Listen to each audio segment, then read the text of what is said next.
తెలుసు. నేను ఫస్ట్ ఈ టాపిక్ గురించి మాట్లాడే ముందు మీడియా వాళ్ళు నిజంగా అప్రిషియేట్ చేయాలి. ఎందుకంటే 3 days బ్యాక్ మన చిలుకలూరుపేట హైవేలో బైపాస్ మీద ఒక యాక్సిడెంట్ జరిగింది.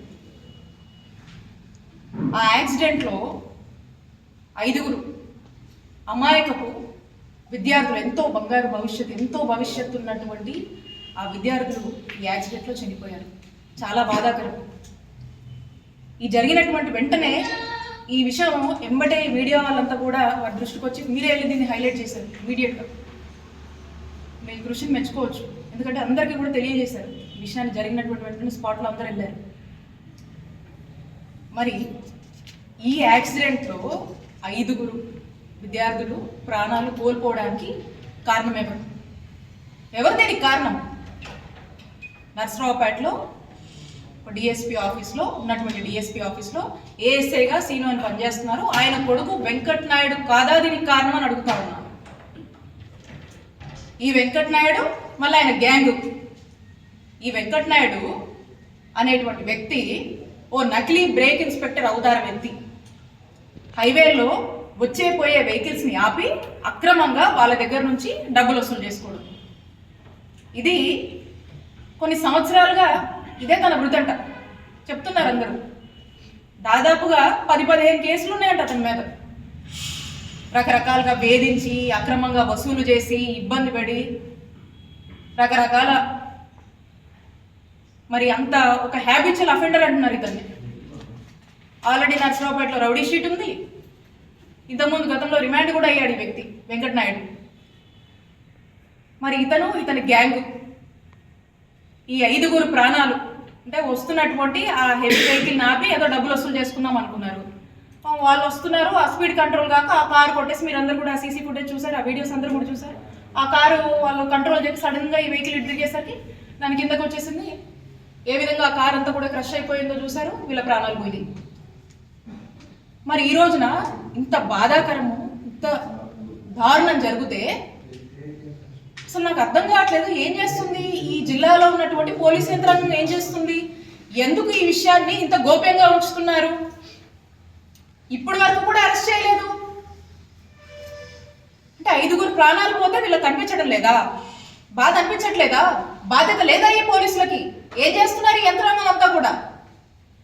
ఇప్పుడు వరకు కూడా దాని మీద ఏం చేస్తున్నారో, ఏం స్టెప్స్ తీసుకున్నారో ఇప్పుడు కనీసం ఒక్కరు కూడా స్పందించడం. నేను చెప్తా ఉన్నారు, ఐజీ గారు వచ్చారు, ఎస్పీ గారు కూడా వచ్చారు, ఆఫీసర్లు అందరూ వచ్చారు, ఏం మాట్లాడలేదు, సైలెంట్గా వచ్చారు, సైలెంట్గా వెళ్ళిపోయారు. వాళ్ళు ఏం మాట్లాడుతున్నారో ఎవరికి తెలియదు. అంటే ఒకసారి ఆలోచించండి మీరు. ఎందుకంటే వీళ్ళకు దీని మీద శ్రద్ధ లేదు అని మనకు అర్థమవుతుంది. ఎందుకంటే ఈయన ఇన్ని సంవత్సరాల నుంచి కూడా ఈ హ్యాబిచువల్ అఫెండర్ గా ఉండి ఇదే నకిలీ అవతారాలు ఎత్తి బ్రేక్ ఇన్స్పెక్టర్ అని ఇంకోటి అని చెప్పి ప్రజల దగ్గర ఇట్లా దారిన పోయే వాళ్ళందరి దగ్గర కూడా ఇట్లా అక్రమ వసూలు చేస్తుంటే పోలీసులకు దృష్టికి వచ్చి తెలిసి తెలియనట్టుగా వీళ్ళు ఉన్నారా? వాళ్ళకి తెలిసి కూడా తెలియనట్టుగా ఉన్నారా? తెలిసి లేకపోతే వీళ్ళని కట్టడి చేయలేకపోయారా అని నేను ప్రశ్నిస్తా ఉన్నా. అలాగే మనం చూస్తే ఖచ్చితంగా వీళ్ళు దీని మీద ఏం యాక్షన్ తీసుకోలేదు, ఏం చేయట్లేదు నాకు అర్థమవుతుంది. ఎందుకంటే వీళ్ళు ఎంతసేపు బాగా బిజీగా ఉంటారు పోలీసులు. ఎందుకు బిజీగా ఉంటారంటే వైఎస్ఆర్ కాంగ్రెస్ పార్టీ వాళ్ళ మీద అక్రమ కేసులు కట్టాలి, అక్రమ అరెస్టులు చేయాలి, గాలి పోగేసుకుని పంపించాలి. ఇమీడియట్ గా వాళ్ళ మీద ఏదో ఒకటి కేసులు పెట్టి అరెస్టులు చేయాలి, జైలుకు పంపించాలి. దీని మీద ఉన్నటువంటి ఇంట్రెస్ట్, దీని మీద ఉన్నటువంటి బిజీ ఇంకో దాని మీద లేదు ఇక్కడ ఉన్నటువంటి పోలీసులు ఎంతసేపు వైఎస్ఆర్ కాంగ్రెస్ పార్టీని టార్గెట్ చేస్తూ పోతున్నారు కాబట్టి దాంట్లో బిజీగా ఉన్నారు. కాబట్టి 5 విద్యార్థులు చనిపోతే దీని మీద రియాక్ట్ అవ్వడానికి కానీ దీని మీద ఏమవుతుంది అని దీని మీద తగినటువంటి చర్యలు తీసుకున్నానికి వీళ్ళకి టైం లేదు. నేను అడుగుతా ఉన్నా ఈ జిల్లాలోని పోలీస్ యంత్రాంగాన్ని, ఈ జరిగినటువంటి ఈ ఇన్సిడెంట్ మరి దీని మీద మీరు ఇప్పటి వరకు ఏం చేశారు? ఏం స్టెప్స్ తీసుకున్నారు? వెంకట్ నాయుడు అండ్ గ్యాంగ్ ని ఏం చేశారు? మీరు ఎప్పుడు అరెస్ట్ చేస్తున్నారు వీళ్ళని? ఇంకా వీళ్ళ అరెస్ట్ ఎందుకు చూపించలేదు? ఏదో ఎంక్వైరీ అని చెప్పి పొద్దున సాయంత్రం తిప్పుతున్నారట. దీని మీద ఇమీడియట్ గా దీని మీద ట్రాన్స్పరెంట్ గా జెన్యూన్ ఎంక్వైరీ చేసి ఇమీడియట్ గా కఠిన చర్యలు వీళ్ళ మీద తీసుకోవాలి. అలాగే ఈ ఫ్యామిలీస్ ఎవరైతే ఈ చనిపోయినటువంటి వారి ఈ కుటుంబ కుటుంబ సభ్యులు ఉన్నారో మరి ప్రభుత్వం ఇప్పటివరకు కూడా స్పందించలేదు. ఈ కుటుంబాలకు ఎక్స్గ్రేషియా ఇవ్వండి, ఈ కుటుంబాలను ఆదుకోండి, ఈ కుటుంబాలకు న్యాయం చేయండి అని ఈ ప్రభుత్వాన్ని డిమాండ్ చేస్తా ఉన్నాము. ఎందుకు ఈ విషయంలో చాలా గోప్యంగా ఉంచుతున్నారు, ఎందుకు చాలా సైలెంట్ గా డీల్ చేస్తున్నారో మనకు అర్థం కావట్లేదు. ఇప్పటి వరకు కూడా అరెస్ట్ చేయలేదు. 5 విద్యార్థులు చనిపోయారు, 2 ప్రాణాలు కోల్పోయారు. వాళ్ళ విషయంలో మరి పోలీసులు ఎందుకు పట్టినట్టు వ్యవహరిస్తున్నారో మనకు అర్థం కావట్లేదు. మరి ట్రాన్స్ఫర్ అంటే నాకు అనిపిస్తా ఉంది, అంటే ఇమీడియట్ గా ఇలాంటి అంశాల్లో చేయాల్సింది ట్రాన్స్ఫరా? సస్పెండ్ చేయొద్దు, సస్పెండ్ చేయాలి కదా. ట్రాన్స్ఫర్ చేసి అంటే నాకే అనుమానం అనిపిస్తుంది, మనందరూ కూడా అనుమానం కలగాల్సినట్టు కలుగుతుంది. మీడియాలో గాలి పోగేసుకొని వాళ్ళకి నచ్చినటువంటి పిచ్చి రాతలు రాసేటువంటి ఈ రాతలకి, ఈ మాటలకి మనం స్పందించాల్సినటువంటి అవసరం లేదు.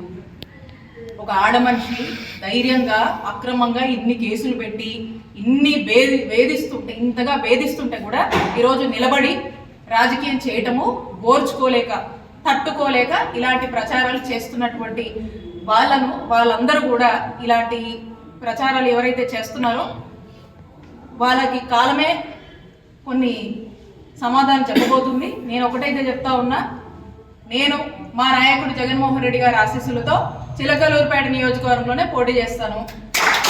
మా నాయకుడు జగన్మోహన్ రెడ్డి గారు, మాది వైఎస్ఆర్ కాంగ్రెస్ పార్టీ ఎప్పటికీ. హిట్ టీవీ యాప్, ఇందులో short news, live news, entertainment shows, movies, digital magazines తో పాటు మీ జిల్లా వార్తలను కూడా ఫ్రీగా చూడొచ్చు. ఇంకెందుకు ఆలస్యం, వెంటనే హిట్ టీవీ యాప్ ని డౌన్లోడ్ చేసుకుని ఫ్రీగా ఎంటర్టైన్మెంట్ పొందండి. Hit TV app, hit TV app, please download hit TV app. Hit TV app ని ఫ్రీగా డౌన్లోడ్ చేసుకుని ఎంజాయ్ చేయండి. మీకు నచ్చిన ఎంటర్టైన్మెంట్ కోసం హిట్ టీవీ యాప్ ని ఫ్రీగా డౌన్లోడ్ చేసుకుని ఎంజాయ్ చేయండి. హిట్ టీవీ యాప్ ని డౌన్లోడ్ చేసుకుని ఆస్వాదించండి, ఆశీర్వదించండి. ఇంతమంది సెలబ్రిటీలు హిట్ టీవీ యాప్ ని డౌన్లోడ్ చేసుకోండి అని చెప్తున్నారంటే ఎంత మంచి యాప్ ఆలోచించండి. అమెరికాలో చదవాలనుకునే వాళ్ళకి విశ్వసనీయమైన పేరు మన శౌర్య కన్సల్టెన్సీ. UK లో 1 year masters, 2 years work permit up to 5 years visa. Contact Saurya Consultancy. Contact 89851 89851.